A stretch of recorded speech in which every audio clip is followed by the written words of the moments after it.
Վարդանյան երեք այդպես մեծախոս մեծաբերան իբր թե բան է, ինչ էր ասում Նարեկին մենք նրանց ասում ենք ժամկետներ ասեք Աղվան Վարդանյան, երբ որ ես այդտեղ էի Երևանում էի, դուք էլ ու մայիսի 4-ը դուք դիտավորությամբ այն ժամանակ որ պետք է impeachment լիներ, դուք տարակ դա տապալման, գիտակցված կոմբինացիոն ձեր քայլերով, որովհետև հետևից ու տակից Նիկոլի հետ էիք բանակցում, որպեսի մանդատներով վերընկնեք ձեր տեղերում, ինչ-որ պայեսկեք ու չգիտեմ ինչ է, այդ օֆիսը որտեղ վեր է սնգած, որ այդ ունենաս։ Ասեցի դրանից հետո որ ես գամ կոչ անեմ, որ ես խոսեմ, իբրև թե մարդկանց ասեմ, որ գան Երևան, ես ինչ հարցրեցի, քեզ ասեցի, ինչքան ժամանակով մարդը այլ երկրից հայը գա Հայաստան, ինչքան ժամանակում եք դուք պատրաստվում իշխանափոխություն անել։ Այն իշխանափոխությունը, որը հետո Ռոբերտ Քոչյանի 2022-ի հուլիսին ասաց, որ որոշ մարդիկ կարծում էին, որ այս ցույցերը իշխանափոխության մասին է, բայց մենք նման նպատակ չենք հետապնդում։ Ասում եմ, ես ինչքան օրից ասեմ, մարդը գա քանի օրով մնա, ասենք ես կարող եմ Հայաստանում մնալ 4 ամիս, մյուս մարդը չի կարող գործ ունի, այս ունի, այն ունի, քանի օրով գա։ Նեղացար, որ ժամկետ հարցրեցի։ Ասում ես տուկից, կարող է 4 շաբաթից, կարող է մի տարուց, կարող է 4 տարուց։ Դու քո ստորագրությունը դիր թղթի, մենք իմանանք քանի տարուց, քանի մենք ասես 4 տարի, դուք էլ ձեզ ինչ ասեցիք նույնիսկ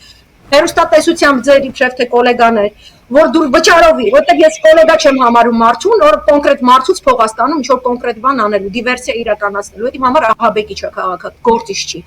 Ասում եք, ինչպես որ Մովսես հրեա ազգին քայլացրեց անապատում 40 տարի,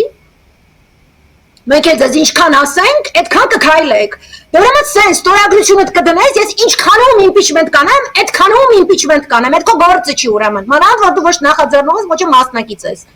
Այս ստորագրությունը կամ դնում ես քո վրա, կամ եթե դու իրոք տղամարդ ես, Իշխան Սաղաթելյան, ասում ես ես չեմ ստորագրում, ես հիմքեր չեմ տեսնում, ինձ լավ է, որ Նիկոլը գնում է Թուրքիա,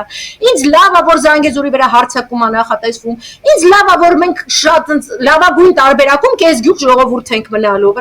վրան գրված է լինելու լավագույն դեպքում Արմենիստան, որովհետև Արևմտյան Հայաստանի քաղաքներում հայկական ոչ մի բան չի մնացել, ոչ անունից, ոչ ապրողներից, ոչ եկեղեցիներից, եւ 100 տարին ապացույց է, որ աշխարհի պետք չէ, երբ որ դու ինքդ քո զենքը չես վերցնում եւ չես կռվում, ոչ ոք չի գալու եւ քո համար չի կռվելու։ Իսկ քանի որ Իրանը կռվում է, Պաղեստինցին կռվում է, Լիբանանցին կռվում է, Սիրիացին կռվում է, նա միշտ իր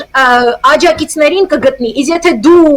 գնացել ես, արդեն շիրիմդ փորել ես, մեջը պարկել ես, այդ մնացած դաժե նել ցանկացողին մնում է հողը լցնել վրայով անցնել։ Ուրիշ բան այստեղ չի, ուրիշ հեքիաթ, ուրիշ այսպես ելույթ, ճեպազրույց, ոդկաստ, հարցազրույց, չգիտեմ ինչա զրույց չունեն իրենք այդ տեղը։ Ես այդքան երկրներ օրական հետևելուց հետո, երբ որ մտնում եմ հայկական մեդիա դաշտ, ոչ թե մեդիայի իմաստով, այլ իրադարձությունների ու բանաձևումների,